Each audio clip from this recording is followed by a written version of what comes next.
Hey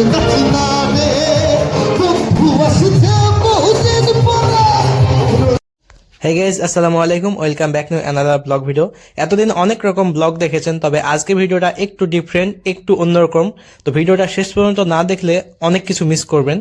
প্রথমেই বলে রাখি, আজকের ভিডিওটি হচ্ছে স্বপ্নপ্রয়াস যুব সংস্থা কর্তৃক আয়োজিত প্রেরণা উৎসব 2025, যেখানে কুষ্টিয়া সহ বাইরের 25টা জেলা থেকে 50টা সংগঠনকে আমরা ইনভাইট করেছি, যারা মূলত সামাজিক কাজ এবং রক্ত নিয়ে এবং অনেক মানবিক কাজ করে থাকে তাদেরকে।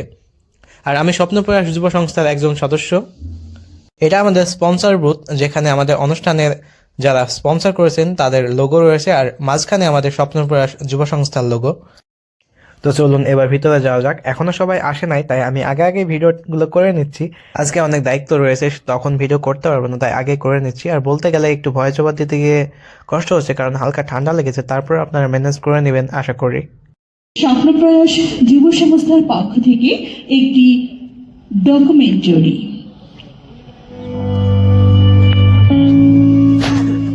তো আজকের ডকুমেন্টারিতে প্রথমে আমাদের কুষ্টিয়া শহরের সাংস্কৃতিক ঐতিহ্যবাহী জায়গাগুলি সবকিছু দেখিয়ে আজকের ডকুমেন্টারি শুরু করা হচ্ছে। তো এখানে একটি মিউজিক রয়েছে, সেজন্য আমি এখানে আবার ভয় জবাব দিচ্ছি। আমাদের প্রেরণা উৎসবের প্রধান উদ্দেশ্য ছিল সমাজসেবামূলক সংগঠনগুলোকে সম্মান জানানো, কুষ্টিয়া ও দেশের বিভিন্ন জেলা থেকে আগত সমাজসেবায় নিয়োজিত সংগঠনগুলোর নিঃস্বার্থ কাজকে স্বীকৃতি দেওয়া এবং তাদের পরিশ্রমের প্রতি কৃতজ্ঞতা প্রকাশ করা, তরুণদের মধ্যে অনুপ্রেরণা সৃষ্টি করা, তরুণদের সমাজের জন্য কাজ করতে আগ্রহী করা, তাদের ভেতরে নেতৃত্ব, দায়িত্ববোধ ও মানবিক মূল্যবোধ জাগ্রত করা, অভিজ্ঞতা ও জ্ঞান বিনিময়ে একটি প্ল্যাটফর্ম তৈরি করা, যেখানে সিনিয়র গুণীজন ও সংগঠকরা তাদের বাস্তব অভিজ্ঞতা শেয়ার করতে পারবে আর নতুন সংগঠকগুলো নির্দেশনা নিতে পারবে। সংগঠনগুলোর মধ্যে পারস্পরিক সংযোগ তৈরি করা। তো এবার আশা করি আপনারা বুঝতে পেরেছেন স্বপ্নপ্রয়াস যুব সংস্থা মূলত কী ধরনের কাজগুলো করে থাকে। এবার শুরু হয় বক্তব্য দেওয়ার পালা। এখানে অনেকেই বক্তব্য দেয়, কিন্তু সবার বক্তব্য রাখতে গেলে তো অনেক ভিডিওটা বড় হয়ে যায়, তাই শুধুমাত্র আমাদের আমানুল্লাহ স্যারের বক্তব্যটাই রাখতেছি। বিভিন্ন সমস্যা এবং অনেক সময় যার কাছ থেকে আমরা সঠিক সুপরামর্শ পেয়ে থাকি এবং বিভিন্ন রকম সাহায্য পেয়ে থাকি, যার হাত দিয়ে স্বপ্নপ্রয়াস যুব সংস্থার পথ চলা শুরু হয়। সবাইকে যখন দেখি শহরে ঘুরে, অনেকেই করেন এখন, অনেকে নতুন ভাবে গড়ে উঠছে, তো তখন ভালো লাগে যে আমাদের যে সামাজিক জোট ছিল তার প্রায় কয়টা ছিল সর্বশেষ 60টা মতো সংগঠন। চমৎকার। ও কাল রাতে আমাকে বললো যে স্যার এখনো কিন্তু প্রায় এত টাকা বাকি আছে, বিশাল অঙ্কের কথা বললো। আমি যে কিভাবে আসবে রে বেটা, বলে যে কেউ না দিলে স্যার আমি লোন করবো, কোন ব্যাংকের সাথে কথা বলে রেখেছে। আজকে অনুষ্ঠানটি আমরা এমনভাবে সাজিয়েছি যেন বক্তব্য শুনতে গিয়ে কেউ বোরিং ফিল না করে। সেজন্য এই বক্তব্য এবং ডকুমেন্টারির প্রদর্শনীর মাঝে আমরা ছোট একটি বাচ্চার নৃত্য রেখেছি।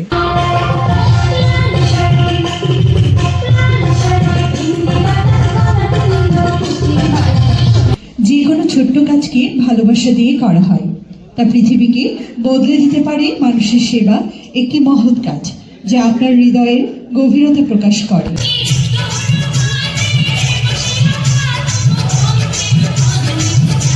সত্যি বলতে তানিয়াপুর নৃত্যটা অনেক সুন্দর হচ্ছে, কিন্তু এর মাঝে কথা বলার জন্য আমি দুঃখিত, কিন্তু কপিরাইট ইস্যুর কারণে আমার কথা একটু বলতে হচ্ছে, কারণ মিউজিকে একটু ঝামেলা হতে পারে ইউটিউবে।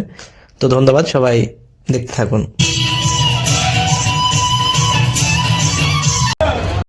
অনুষ্ঠানের প্রথম অংশ শেষ, এবার খাবারের বিরতি। যাই গিয়ে দেখি সেখানে কি অবস্থা। তো খাবারের এখানে এসে দেখি এখানে রাব্বি তার দায়িত্ব ঠিক মতো পালন করতেছে, আর চমক ভাই ওয়াকিটকিতে সবাইকে সঠিকভাবে ইনস্ট্রাকশন দিচ্ছে যেন কোনো কাজ ভুল না হয়, কারণ অনেক পরিশ্রম করতেছে রোহিত ভাই, চমক ভাই, তানজিল ভাই, তানিয়া আপু। কি বলবো, আমি তো খুব অল্প সময় দিতে পেরেছি এই অনুষ্ঠানে, কিন্তু তারা পুরো কয়েক মাস ধরে এই অনুষ্ঠানটা নিয়ে প্রচুর পরিশ্রম করতেছে যে কিভাবে অনুষ্ঠানটি খুব সুষ্ঠুভাবে সম্পূর্ণ করা যায়। তো এখন আমরা সবাই খাওয়া দাওয়া করতে বসে গেছি। এখানে আমি রয়েছি, জারিফ ভাই, আরও অনেকের রয়েছে। আর খাওয়া শেষ করে আবার অনুষ্ঠানের দ্বিতীয় ভাগে চলে যাব। আর অনুষ্ঠানের দ্বিতীয় ভাগেই থাকছে আসল চমক, যেটা না দেখলে মিস করবেন। অবশ্যই দেখতে থাকুন। মাত্র অনুষ্ঠানের অর্ধেক ভাগ শেষ, আর এখনই অবস্থা আমাদের এরকম। বুঝতে পারছেন লাস্ট পর্যন্ত কি হবে বোঝা যাচ্ছে না। ভালো কিছু হবে ইনশাআল্লাহ। তো এখন আমাদের অনুষ্ঠানের দ্বিতীয় পর্ব শুরু হতে যাচ্ছে, যেখানে সম্মাননা স্মারক প্রদান এবং সাংস্কৃতিক অনুষ্ঠান থাকছে। তো সম্পূর্ণটা দেখাচ্ছি, যেহেতু দ্বিতীয়টা দেখাচ্ছি। এই এনামুল ভাই, আচ্ছা এনামুল ভাই, আমার ভিডিও আপনার কেমন লাগে? এই তো আলহামদুলিল্লাহ, খুব ভালো। কতদিন ধরে দেখেন? 1 বছর। 1 বছর ধরে আমার ভিডিও দেখে, তার জন্য একটা লাইক দিয়ে দিন আর সাবস্ক্রাইব অবশ্যই করা লাগবে। অবশ্যই অবশ্যই। এখানে কুষ্টিয়া ও কুষ্টিয়ার বাইরের 25টা জেলার সকল সংগঠকরা রয়েছে। আর এইবার আমি হাতে পেয়ে গেলাম আমার সম্মাননা স্মারক। এটা শুধুমাত্র কি স্মারক নয়, এটা অনেক কিছু। আমি আপনাদেরই সন্তান, কুষ্টিয়ার সন্তান, এটাই প্রথম পরিচয়। আচ্ছা, আমার এই ভাইটাকে সবাই সাপোর্ট করবেন, কুষ্টিয়া নিয়ে কাজ করছে। যেন কুষ্টিয়া তো এমনি অনেক গুণী মহৎজনদের জন্য বিখ্যাত। আমার এই ছোট ভাইটা যেন আরো কাজ করে আরো আপনাদের মাঝে কুষ্টিয়াকে রিপ্রেজেন্ট করতে পারে। হ্যাঁ, রকুন টাইম জোন থেকে আপনি সব ভিডিও পেয়ে যাবেন।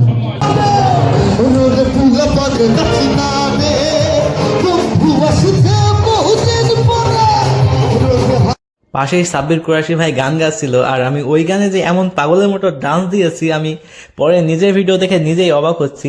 তো মিউজিকে কপিরাইট আসতে পারে, সেজন্য আমি মাঝে মাঝে একটু কথা বলবো, প্লিজ মানিয়ে নেবেন। তো ডান্সটা অনেক সুন্দর ডান্স দিয়েছি সবাই বলেছে, কিন্তু আমার তো মনে হচ্ছে যে আমি পাগলা ডান্স দিয়েছি।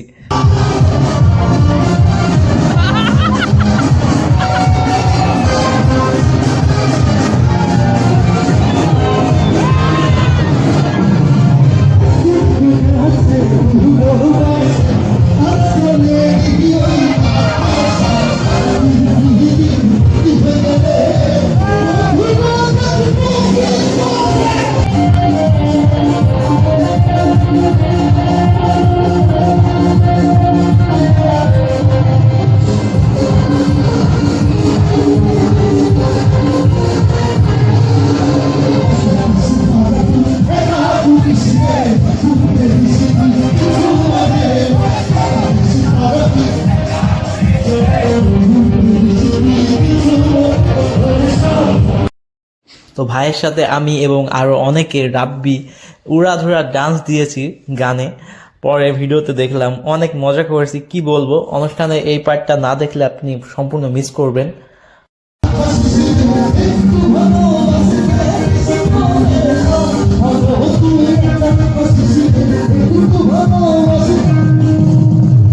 এরপরে আমরা স্বপ্নপ্রয়াস যুব সংস্থার 7ম বছর পূর্তি এবং 8ম বছরে পদার্পণ করার উপলক্ষে কেকটা কেটে ফেলি। তারপরে আবার শুরু হয় উড়াধুরা ডান্স। আর এখানে বলতে গেলে শুধু আমাদের সংগঠন এবং কুষ্টিয়ার আমাদের কিছু প্রতিষ্ঠিত ভাই ব্রাদার ছিল। আর যেখানে আমরা এমন উড়াধুরা ডান্স দিই, কেউ কারোর ডান্স দেখার সময় নেই, শুধু মজা করেছি। কারণ ফাইনালি আমরা আলহামদুলিল্লাহ অনেক সুন্দরভাবে প্রোগ্রামটা শেষ করতে পেরেছি। এক বিধ্বস্ত শরীর নিয়ে এখন বাসায় ব্যাক করতেছি গাইজ। প্রচুর টায়ার্ড। তো এডিট শেষ করে ইনশাআল্লাহ একদিন মধ্যে ভিডিও আপলোড হবে। তো সবাই সাথে থাকুন, চ্যানেলটা সাবস্ক্রাইব করে, আর কেউ ভালো লাগলে একটা লাইক করে কমেন্ট করবেন। দেখা হচ্ছে পরের ভিডিওতে। আজকের মধ্যে এখানে শেষ করছি। আসসালামু আলাইকুম।